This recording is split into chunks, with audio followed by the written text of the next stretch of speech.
Big 12 Nation? It is Tuesday night in America. That can mean only one thing. It's time for another edition of your favorite YouTube Big 12 college football show. That's right. It's the one. It's the only. It is the biggest 12 with me, your host, Clint Foster. Wherever you are, thanks so much for making us a part of your Tuesday. And it just occurred to me, for the sake of being impartial, we should probably change the color of these banners here. We'll make it purple, all right? We'll make it purple. Purple's a mix of blue and red because we're going to be talking about Holy War, among other things tonight. Big show for you. Bomber's going to drop by. We might have Brownie dropping by. We'll see if somebody else drops by. It's going to be fantastic. But before we get to any of that, I need something from you. I need you to subscribe to the show. Come on, help me out, people. We are so stinking close to 1,000 subscribers here on the Big 12 channel. So give us a like, give us a subscribe at Big 12 VOCFB. There it is right there. Subscribe to the TCU channel while you're at it. Why not? Be a good American and do that. Also, give me a follow on Twitter at Clint_Foster55 and on my personal YouTube channel at Clint Foster Creations. So let's get this sucker started with I'm going to go ahead and say dear internet friend of mine. I love this individual. One of these days, hopefully I make it out to Provo and can actually kick it with him. But I had to get him on here for Holy War Week. Ladies and gentlemen of Big 12 Mafia, it is Bomber. Bomber, how you doing, friend? I'm doing good. Can you hear me? I can hear you great. Excellent. That's jazzy music you got going. Yeah. Thank you. So, no surprise. I have scrambled. I've searched high and low. No Utah fans wanted to come on my show. So you are my Holy War representative, and I'm just fine with that, right? We don't pick Utah around here unless we absolutely have to. Right. But before we get into anything with the show, what are your thoughts on probably the biggest Holy War we've seen in, 20 years? Like, gosh, how long? I said that Ute and I did a show last night, sort of a pop-up thing. We hadn't planned on doing it, but we wanted to sort of set up the week. So we did a show last night. I cannot think of a more relevant Holy War in its entire history. There's obviously been times when either BYU and Utah have been up and the other has been down, and they've been trying to fight to get back to even keel. But there's a few things that all add up to being the biggest. First is they're both in the Big 12 conference, which happens to be an autonomous league. So they're in the elite as high as you can go, right? Yeah. So there's that going for them. There's a Big 12 championship on the line, which I think the winner of this game meets Texas Tech. Unless BYU can steal a win from Texas Tech later in the season. I think the winner of this game makes it to the Big 12 championship game. Even if BYU loses to Texas Tech at that point, I don't think anybody else is going to beat Utah. And then last but not least, it's the national. Now the narrative has finally come full circle from where it was in the 80s. And we haven't had it since the 80s. And that is that you have two elite programs now that are fighting for what is very small access to a college football playoff. And in my opinion, playoff access and getting into the dance, there's never been a more prestigious association in the Holy War Week than this one this year. Yeah, man. I'm pumped. I knew this was going to be a big game going into the season. Pretty much exceeding my expectations, like with one team having one loss and the other team being undefeated. And we're gonna get into the game. We're gonna talk all about it. But first, we got to do. This is a new thing since the last time you were on our show. Our dope and cope. Okay, so we look back at the week before. We talk about something we saw. It can be in the Big 12 or nationally that we thought was dope. That was awesome. And a fan base, a team, a position group that is coping because, man, that was really terrible what they did, what happened to them. Okay. So I'll go ahead and get started so you have a minute to think about it since we didn't have time to talk about this before the show. My cope is me. My cope is me and somehow being a TCU fan and, not wearing a bag around my head everywhere I go.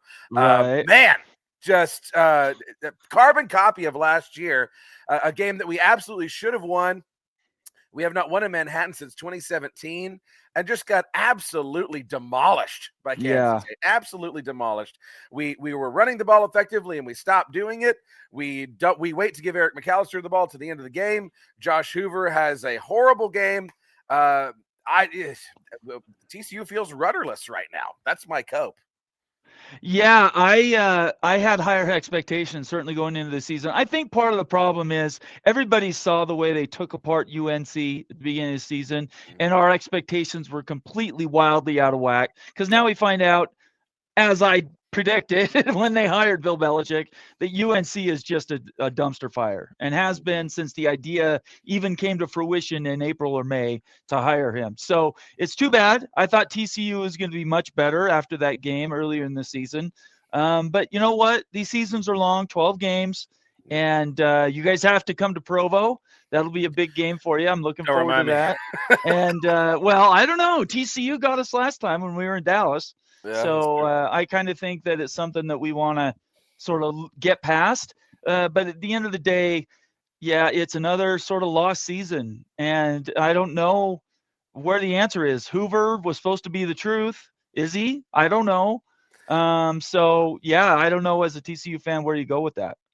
Yeah, yep. It's not good feelings. Not good feelings at all. Oh, I'm sure. Yeah. And my dope, which is something that very much lit the college football world on fire on Saturday, is that, there's not been a lot of good things to talk about with Oklahoma State. But Section 231, right, at Oklahoma State, all of these guys waving their shirts around, making the best out of a bad situation. I need to see that video. Yeah, okay. So it started with one dude moved up to this section and started waving his shirt around, and then slowly more and more guys started joining until the entire section was full of shirtless Oklahoma State fans waving their shirts. What is that, 300 people? Yeah, in the middle of a blowout loss to Houston. I know, another game. Boy, Oklahoma State, boy. If you could look at programs that have climbed, and we don't need to name them, the ones that have fallen, as good as Indiana has been, Oklahoma State has been bad. And it's just remarkable how quickly. That's why they fire a guy in Penn State. That's why they look to fire a guy at Florida State. There's no patience. You better win now or you're going to be gone. Also, another shout out to Oklahoma State in that game. Doug Meacham, the offensive coordinator, running the double pass that he ran at TCU to start out the Peach Bowl and the second half of the Alamo Bowl in 2015. Exact same double pass, worked just as good as the other two times he ran it. That brought back some good memories. So shout out to Doug Meacham. That's my other All dope. Right. So you're dope and cope, Bomber. My cope, I'll start with that, was going into the Arizona game without Jack Kelly. BYU has arguably the best two linebackers in all of college football, Jack Kelly and Isaiah Glasker. Their defense is built around the interior of their defense. And going into that game, I was worried. I was sort of skulking around the house all day long, trying to find a place where I could, kind of like a cat, I couldn't get comfortable anywhere. And it was because of that. I was concerned, and I was right to be concerned because he the lack of his position at the end of the West Virginia game and then all through Arizona, you can tell he makes such a difference because he's the one who really is the engine that keeps the quarterback in check between those two guys. And anymore with mobile quarterbacks, you have to have a Jack Kelly. And I think you could look at almost any team in the nation. If you want to be good on defense, you have to have somebody that has the edge speed that can track down these 4-5 quarterbacks that are just incredibly athletic. Yeah. But at least it turned out okay for you. Is that your dope that you won anyway? The dope is Bear Buckmeyer. He continues to stack game after game. I'm not a fan of Aaron Roderick. Everybody knows I'm on record. A bunch of BYU fans don't like me specifically because I'm willing to name a coach on the team. But I'm sorry, I see what I see, and he's creative. He's come up with some plays that have been now run in the NFL, and that's all well and good. But too many east-west plays. He goes too east-west, not enough north-south. And when you have a guy like LJ Martin last week could have had over 200 yards rushing. Instead, his go-to in overtime was, let's just run Bear Buckmeyer 10 times. And that's fine. Won the game, but you can't do that against Utah. So you need to be more creative, and it's not by running flanker, fly, double pass, triple pitch passes. That's not how you're going to beat Utah. So, well, I wanted to get into the Holy War sooner rather than later because I know you have a hard out. So that's totally I do, okay. unfortunately. Yeah, I've got a show at the top of the hour. I apologize. Yeah. No, and everybody, when we're done here, make sure you jump over there. Big 12 Mafia is an amazing show. Check it out.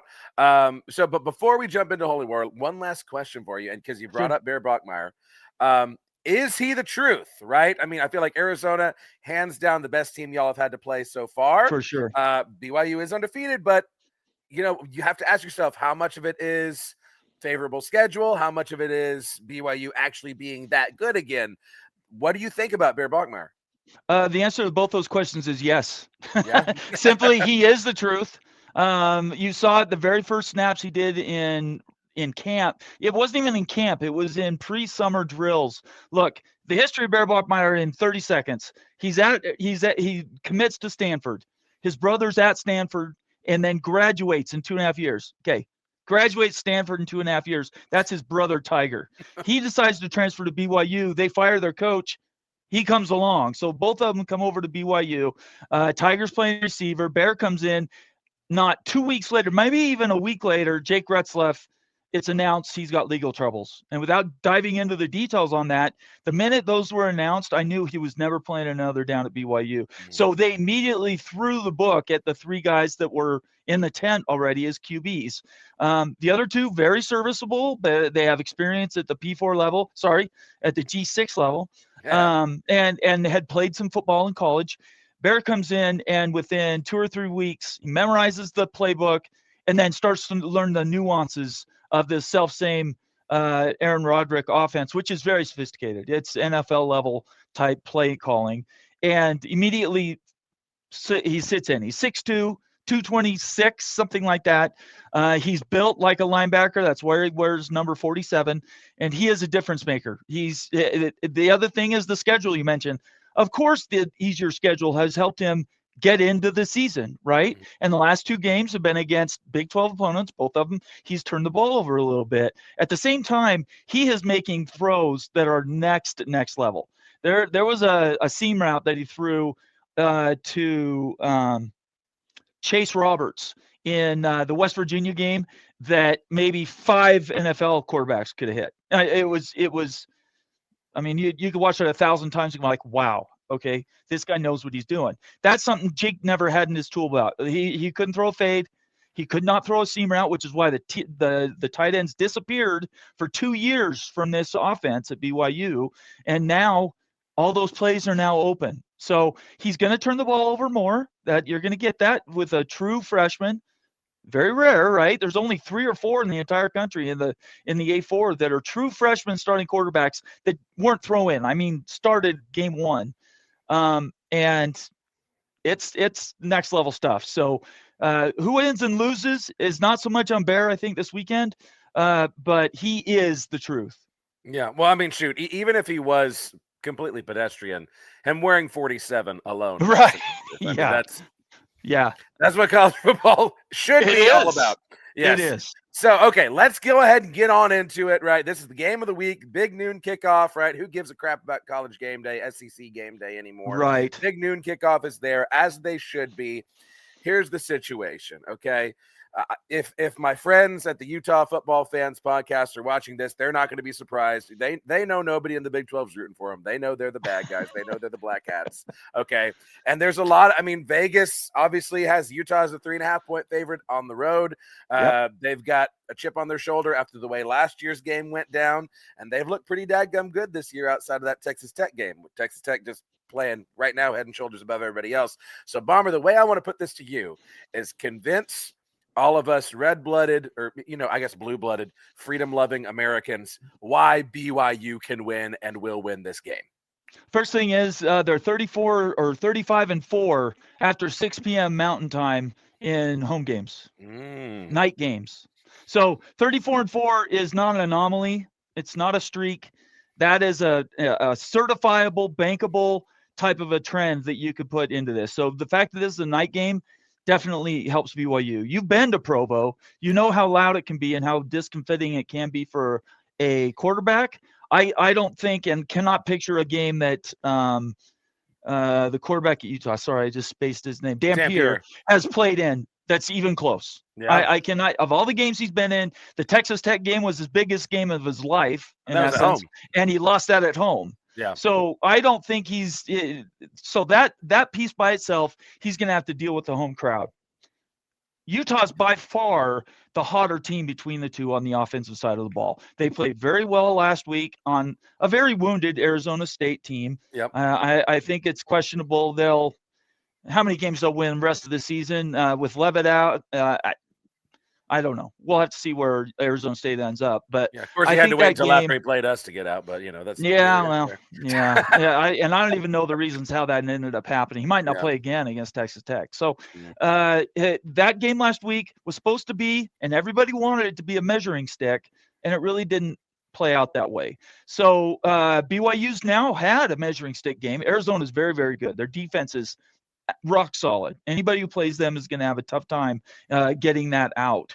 So in my opinion, you normally get 3 points for being at home. 6.5. So it's 3 plus 3.5. I think you have theirs. The spread is 3.5 in Vegas right now. So that's essentially a touchdown. They're picking Utah by, and I just don't see it.